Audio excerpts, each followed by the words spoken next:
beliau gimana? Ya, saya pikir ini satu terobosan ya. Saya bisa bermitra, ya, bisa berpartner dengan mantan militer ya, dengan pangkat Brigjen Purnawirawan yang penuh pengalaman dan kerjanya pun nggak main-main karena mobil ya. Dia juga jadi salah satu direktur Kejaksaan Agung, sehingga banyak hal-hal yang memang saya bicarakan dengan Pak Edi Imran ya, untuk kedepannya kalau kita mendirikan kantor itu seperti apa, mau kemana dan untuk apa. Nah, sekarang udah banyak kan, kita tahu semua kantor lawyer di mana-mana kan banyak ya. Tapi yang berkualitas itu kan bisa dihitung dengan jari kan. Nah, kita tidak akan menjadi pengacara yang memang, atau tidak akan menjadi pengacara yang memang tidak mempunyai kredibilitas yang tinggi ya. Kita tetap punya harga diri dan kita tetap tegak lurus ke atas bagaimana hukum ini memang berjalan sesuai dengan aturan. Dan banyak sekarang kita oknum pada jual beli pasal kan, mau di penyidikan, mau di oknum kejaksaan maupun di pengadilan. Nah, inilah yang saya tandem dengan Pak Imran karena beliau mantan Mil dan Kejagung. Ya, itulah yang kita mau coba bisa memang melakukan terobosan dengan rule of the game. Pak Jenderal sendiri, dari kacamata Pak Jenderal, melihat sekarang hukum di Indonesia, no viral, no justice. Ini gimana tanggapannya Pak Jenderal? Saya ini para penegak hukum, saya pernah akademisi, dosen akapri juga, dosen SIPA, dan juga sekaligus sebagai praktisi hukum. Saya mengamati dinamika hukum yang ada di Indonesia, bukan hanya di hukum militer tapi juga di hukum sipil. Nah, kenapa saya tertarik untuk mengangkat hukum sama beliau? Karena saya melihat ini yang bisa dikatakan jauh maruf penegak hukum. Ya, kita akan mencoba untuk menegakkan hukum seperti itu ketika beliau tadi sesuai koridor, sesuai dengan aturan yang ada. Ya, kita harus menegakkan. Selain itu begini, selain saya sebagai pengacara, saya juga adalah pembina dari Gerakan Nasional Pengawasan Tindak Pidana Korupsi. Jadi kita juga menerima aduan-aduan masyarakat, dan kalau cukup bukti pasti kita tidak lanjuti. Selain nanti sebagai pengacara dengan beliau, saya juga ada tugas lain, yaitu sebagai Gerakan Nasional Pengawasan se-Indonesia itu. Jadi misalnya ada laporan kepada kita, ada indikasi keterlibatan siapapun yang terlibat dalam korupsi, maka kami akan bertindak begitu. Ya, tidak ada dua tugas. Jadi kalau ditanyakan tadi bagaimana kondisi hukum di Indonesia, bisa dikatakan parah, sangat parah. Untuk saat ini berapa banyak? Ya, segalanya. Ya, udah turun dari nadir. Ini nadir. Itulah yang coba dengan beliau nanti, mudah-mudahan kita menegakkan hukum di Indonesia ini secara baik dan benar. Pak Jenderal dan wanita ini, kita sekarang sendiri juga masyarakat menyaksikan ya bagaimana dikatakan tadi hukum yang sudah di bawah titik nadir, artinya sudah tidak tegak lagi. Contohnya seperti kasus Vina Cirebon, yang kasus pembunuhan tersebut itu bagaimana tanggapannya? Sepertinya masyarakat sendiri sudah tidak sabar bahwa tidak ada kehadiran hukum di negara kita ini. Bagaimana tanggapannya? Jadi gini, ini kan rakyat sudah hampir tidak percaya lagi dengan hukum kita kan, padahal kita negara hukum. Tapi hukum itu hanya tajam ke bawah dan tumpul ke atas. Kan kita lihat sekarang mulai kita lihat dibongkar semua para penjahat-penjahat negara ini kan. Nah, jadi di situ kan kita lihat kasusnya Vina, kenapa tidak jalan ya? Kan kita lihat anaknya siapa, oknum siapa segala macam. Nah, jadi yang 8 orang yang dikorbankan itu, nah itu memang bukan siapa-siapa. Sekarang mereka sudah berteriak kan. Nah, kemarin juga si Peggy di Ciduk, ternyata dia hanya seorang anak petani, dan alat-alat bukti yang ditampilkan juga tidak jelas ya. Nah, bicara diselesaikan secara baik. Siapa yang memang pelaku harus jangan kita lihat dari awal persidangannya pun udah nggak fair kan. Sidangnya sidang tertutup, padahal di situ ada pembunuhan. Kalau pemerkosaan memang boleh tertutup, tapi pembunuhan itu kok bisa itu sidang menjadi sidang tertutup. Dari situ pun udah kelihatan kejanggalan-kejanggalan. Itulah kita kerjasama dengan media ya. Tidak hanya kasus-kasus Pina, nanti kita akan kerjasama terus dengan media untuk tetap mengungkap semua kasus-kasus yang memang tidak terungkap. Ini kan kemarin karena difilmkan kasus Pina makanya terungkap semua kan. Artinya peran media cukup dominan sekali. Nah itu makanya saya juga kemarin juga sama media, sama awak media bicara juga mengenai undang-undang pers yang mau ditebiri kan. Ya. Nah itu juga kita juga memberikan masukan kepada beberapa LSM dari media ya, baik PWI maupun AJI atau apa segala macam, supaya memang benar-benar itu kita tolak. Kalau dari Pak Jenderal sendiri melihat Kalau saya tidak, sebenarnya regulasi di Indonesia ini kan sudah bagus, tapi sikap kalau dari aparat penegak hukum pada semua tingkat penyidikan, tingkat penuntutan, pemeriksaan bahkan sampai kepada eksekusi. Nah inilah yang perlu diperbaiki ya, profesionalismenya, mentalnya, moralnya itulah. Terkait dengan kasus ini kan saya juga mengikuti itu bahwa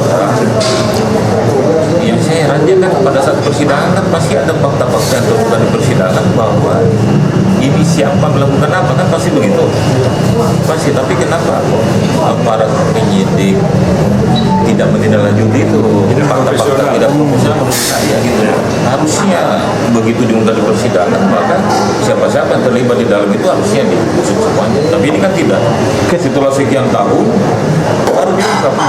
dari kacamata Pak Jenderal, sebelumnya kan ini kasus pernah disidangkan ya, dan di situ ada putusan bahwa mengatakan 3 DPO yang ada, tapi sekarang statement dari Polda sendiri bilang bahwa yang 2 itu fiktif. Nah ini gimana Pak? Ya itulah tadi kan saya bilang, jadi makanya kasus ini sampai Presiden Pak Jokowi itu turun tangan. Kenapa? Karena ada 2 DPO yang disembunyikan. Kalau kita tarik ke belakang itu anaknya siapa, cucunya siapa. Nah inilah yang memang kok tidak berani disentuh. Nah makanya Pak Presiden itu bilang itu diselesaikan. Karena Pak Presiden tahu siapa anak siapa, cucu siapa. Karena anaknya pejabat juga di Jawa Tengah ya, yang memang berbintang 1, dan itulah anaknya, dan dia juga merupakan cucu dari orang nomor 1. Jadi saya tidak bisa ungkap, saya tahu lah semua ya. Dengan turunnya Presiden Jokowi Pak memberikan instruksi langsung kepada Kapolri, apakah akan terungkap Pak? Ya mudah-mudahan, kan ini juga bebannya Pak Sigit kan, karena jangan sampai beliau nunjuk orang kan, artinya cukup dengan Pak Kapolri selesaikan itu dan tuntas diusut. Jadi inilah banyak hal-hal yang memang tidak terungkap karena memang berbenturan dengan pangkat. Ya, sekalipun itu purnawirawan tapi bintangnya 4 ya, dia punya anak bintang 1, dia punya anak ke bawah lagi itu cucunya. Nah jadi siapa yang berani bongkar, padahal itu kan di tingkat Polres Cirebon. Itulah sekarang terlalu kuat tembok. Oke, artinya terakhir ini, artinya Pak Jenderal dan Pak Muhammad berkolaborasi di sini untuk menegakkan ini. Dalam arti kata, hukum-hukum yang belok itu akan diluruskan lagi. Kita ke depan itu tadi ya, artinya hukum ini berlaku untuk siapapun ya, dia tajam ke atas, tajam ke tengah, dan tajam ke bawah. Jadi ini tidak tumpul ke atas, tajam ke bawah. Ini kan berbalik-balik. Itulah yang kita berharap. Saya dengan Pak Edi nanti akan melakukan terobosan-terobosan, dan saya tetap melalui media supaya memang bisa semua yang di atas itu dengar. Ada satu lagi cukup. Bang, untuk yang kasus 271 triliun Bang, yang sekarang menjadi 301 triliun Bang. Nah, Ternyata 309. oknum besar Bang di belakang Bang. Ada 2 jenderal Bang. Saya bilang tidak hanya itu kan, Ya. sekarang udah terbongkar lagi Ya. logam emas 107 ton. Ya. Ya, itu siapa? Pasti ada sesuatu yang memang membacking itu dari tahun 2011 sampai tahun 2021. Itu sekarang yang beli emas batangan logam mulia antam merek antam itu ketakutan sekarang. Dia mau gunting tuh logamnya itu mau dibuka, apakah dalamnya tembaga, apa dalamnya memang besi tua. Nah itulah sekarang udah resah. Ya. Nah artinya ini sekarang kita lihat Jampitsus, Jampidum, ya kayaknya Kejagung serius mau membongkar mega korupsi. Nah, itulah makanya kenapa uang kuliah tinggi, uang sekolah tinggi, anak rakyat tidak mampu untuk kuliah sampai ke atas, ya karena uangnya habis digerogotin sehingga membawa dampak kepada perekonomian dan kepada biaya pendidikan. Nah, saya juga setuju sekali kalau itu dibongkar dan diungkap. Nah, tapi memang mesti ada presiden yang di belakangnya kalau mereka sesama institusi sih. Ya kayak kemarin mengepung kan. Pak Muar, tapi ada satu keraguan di sini. Ketika Jampitsus mengeluarkan angka 300,9 T itu ya kemarin, apakah uang ini akan bisa kembali ke masyarakat? Maksudnya terutama ya dampak lingkungan hidup yang sudah hancur. Kita memang berharap tidak hanya Harvey Muiz, Helena Lim, sekarang juga kan ada katanya berani yang menyebut memeriksa RBT, Ya. RBS, termasuk putranya dari Pak BG. Kamu dengar masuk Pak BG sendiri pun mau didengar keterangannya. Kita lihat aja janjinya Jampitsus untuk itu. Berani nggak dia menyentuh BG? Oke, Pak Edi, sebagai seseorang yang pernah berada di Kejaksaan Agung, melihat sepak terjang Jaksa Agung yang sekarang seperti apa? Saya sempat 1 tahun menjadi direktur penindakan atau direktur penyidikan di Kejaksaan Agung, dan saya menangani kasus-kasus yang sangat populer pada saat itu, ya kasus 123 yang ada di Kementerian Pertanian. Saya memimpin langsung penyidikan. Pada saat itu, kalau saya tidak salah 3 kali Pak Jaksa Agung memanggil saya, memberikan petunjuk bahwa pokoknya yang terlibat harus diproses, dan itu saya lakukan. Bahkan senior-senior saya, maaf, beberapa senior saya harus masukkan ke dalam penjara, bahkan ada yang 18 tahun bintang 2. Jadi kalau menurut saya Pak Jaksa Agung ini sangat konsisten, konsekuen dengan penegakan hukum. Itu ya. Nah, yang perlu diantisipasi ini adalah adanya upaya-upaya untuk menghalangi penyidikan itu ya. Nah, mungkin dalam waktu dekat saya akan mengeluarkan mungkin wawancara terkait dengan ada saran dari Al-Arab untuk menarik TNI yang ada di sana. Artinya Al-Arab ini tidak paham tentang aturan-aturan hukumnya. Itu kan saya salah satu termasuk juga yang bersama dengan itu.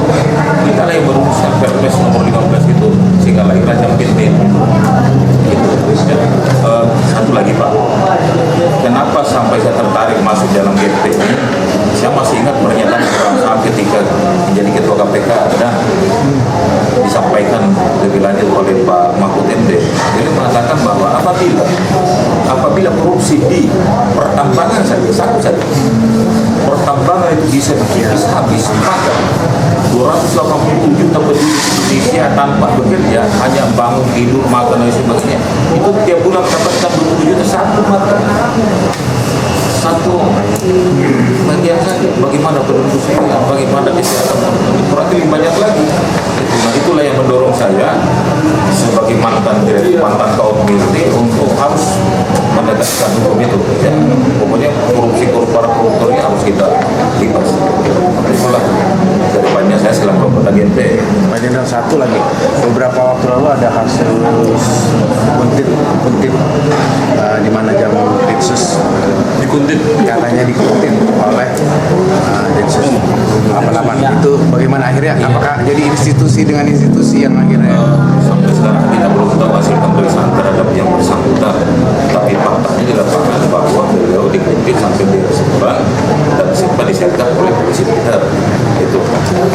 Nah, yang menjadi tanda tanya bagi saya, ya mungkin masyarakat juga mempertanyakan itu, ada apa? Kenapa mesti dikuntit seperti itu? Siapa di belakangnya? Ini kan yang perlu kita tingkatkannya. Berikutnya adalah ada upaya-upaya untuk mengembosi kami di Kejaksaan Agung, padahal yang bawahnya sudah terbentuk jaksa agung dan pidana militer. Kalau ada anggota dewan, bahkan si Al-Har mengatakan bahwa keluarkan semua tentara di sini. Ini kan lucu. Dasar hukumnya sudah jelas. Ada Undang-Undang 38, ada PP nomor, ada lagi Perpres nomor 15, itu sudah jelas menempatkan kita di situ. Jadi kalau misalnya TNI itu mengawal pejabat di sana, itu hal yang wajar karena kami berada dalam struktur organisasi Kejaksaan Agung. Yang perlu dipertanyakan, kenapa ya Densus ini mengikuti siapa di belakangnya, apa maksud dan tujuannya, itu yang perlu dibuka semuanya. Gitu. Siap. Terima kasih.